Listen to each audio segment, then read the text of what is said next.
Sushant Singh Rajput case में court ने CBI के ऑर्डर दे दिए हैं और इस पर हमारे साथ सीधे बात करने के लिए है बीजेपी सांसद निशिकांत दुबे जी, जो सुशांत की मौत के बाद से लगातार जो है न्याय की बात कर रहे थे। सर, जिस तरीके से वर्डिक्ट आया है कि अब सीबीआई जांच होगी, इसे आप किस तरीके से देखते हैं? ये बड़ी बात है। माननीय उच्चतम न्यायालय के प्रति शुक्रगुजार हैं कि जिस तरह से उनका परिवार, उनके समर्थक, पूरी मीडिया, पूरी सोशल मीडिया, हमारे जैसे लोग, मैं तो 14 तारीख से ही इस काम में लगा हुआ था क्योंकि मैं व्यक्तिगत तौर पर उनको जानता था और मुझे लगता था कि वो लड़का आत्महत्या नहीं कर सकता है, इसके पीछे कोई गहरी साजिश है। उन सबों का एक मैं आपको बताऊं कि एक मिला जुला प्रयास है। इसमें सभी लोग मन से लगे हुए थे। तो मैं आपके प्रति भी शुक्रगुजार हूं कि मीडिया ने इतना बड़ा काम किया और माननीय उच्चतम न्यायालय ने जो आज काम किया है।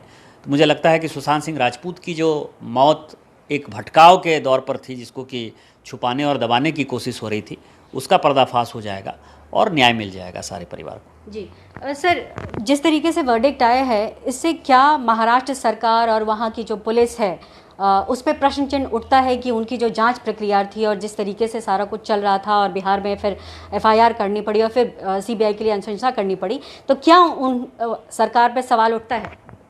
निश्चित तौर पर जब पहले दिन से आपको लगा कि जांच की दिशा नहीं, मैंने पहले दिन ही कहा, 14 तारीख को ही मैंने ये बातें कही कि मुंबई पुलिस अच्छा काम करती होगी, लेकिन लगातार आप वहाँ रहते रहते आपके लोगों से संबंध हो जाते हैं। ये ग्लैमर वर्ल्ड है। ग्लैमर वर्ल्ड में आपके जो नीचे के अधिकारी जो जांच कर रहे हैं, उनका किसी से नाता हो सकता है, रिश्ता हो सकता है, किसी से वो प्रभावित हो सकते हैं, किसी को वो सुपरस्टार मान सकते हैं, किसी को स्टार मान सकते हैं। तो इसीलिए इसका एक बेहतर तरीका ये है कि आप इसकी सीबीआई इंक्वायरी कर दीजिए। लेकिन जिस तरह महाराष्ट्र सरकार बार बार सीबीआई इंक्वायरी तो छोड़िए, मुंबई पुलिस को ही इंक्वायरी करने के लिए रोकती थी, कभी सामना में आर्टिकल आ जाता था, कभी मजीद मेनन का स्टेटमेंट आ जाता था। और मैं मजीद मेनन के लिए मैं कहूँगा कि वो लोग भैया बम्बई में रहते हैं, बड़े लोग हैं, तो उनको रोज़ अमिताभ बच्चन दिखाई देते होंगे, शाहरुख खान, सलमान खान, ऋतिक रोशन, अक्षय कुमार, बड़े स्टार रोज़ दिखाई देते हैं, तो उनको सुशांत सिंह राजपूत बहुत छोटे स्टार दिखते हैं।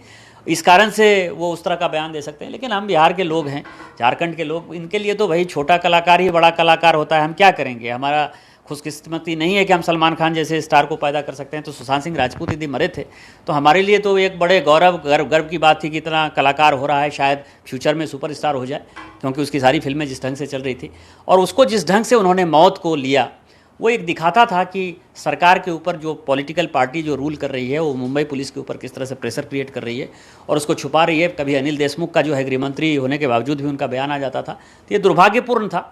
और जो छुपाने की वो साजिश और थी, उसका पर्दाफाश आज उच्चतम न्यायालय ने कर दिया और सीबीआई की इंक्वायरी होगी तो ये सारी बातें सामने आ जाएंगी। सर, किसको बचा रही थी मुंबई पुलिस? किस लिए एफआईआर नहीं किया?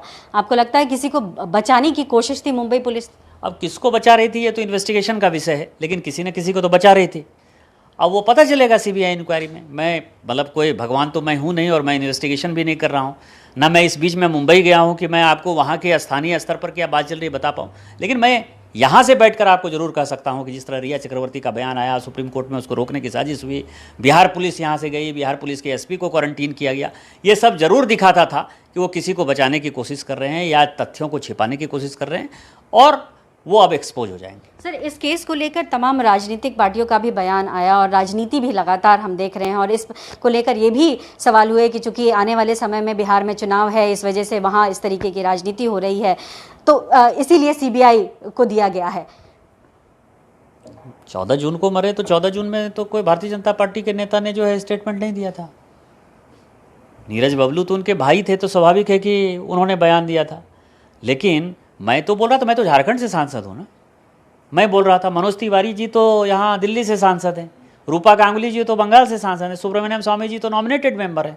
तो इसमें भारतीय जनता पार्टी कहाँ थी भैया? इसको तो हम ही लोग कैंपेन करते रहे ना, मीडिया कैंपेन करती रही। मीडिया का क्या भारतीय जनता पार्टी से लेना देना है? सोशल मीडिया में लोग कैंपेन करते रहे। तो इसलिए क्या होता है कि तथ्यों को जब आप छुपाने की कोशिश करते हैं ना, एक झूठ को छुपाने के लिए आपको 100 झूठ बोलना पड़ता है। ये 100 झूठ कैसे बोला गया? ये सुशांत सिंह राजपूत के मौत को सीबीआई इंक्वायरी नहीं हो, इसका जो उदाहरण है, ये सबसे बड़ा उदाहरण है।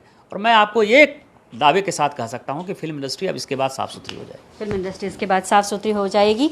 जाहिर तौर पर जिस तरीके से वर्डिक्ट आया है उसको लेकर परिवार के साथ साथ इस मुहिम से जितने भी लोग जुड़े हुए थे उनकी एक उम्मीद बढ़ी है और आने वाले दिनों में यही उम्मीद कर रहे हैं कि एक इन्वेस्टिगेशन उस ओर लेकर जाएगा जहां सच्चाई का पता लगेगा। कैमरा पर्सन दीपक शर्मा के साथ पल्लवी झा, दिल्ली, न्यूज़ 24। नमस्कार, मैं हूं मानक गुप्ता। अगर आपको हमारा ये वीडियो पसंद आया हो तो इसे लाइक और शेयर जरूर करें और हाँ, हमें सब्सक्राइब और फॉलो करना ना भूलें ताकि आप देश और दुनिया की कोई खबर मिस ना करें। तो जुड़े रहिए हमारे साथ और देखते रहिए न्यूज़ 24।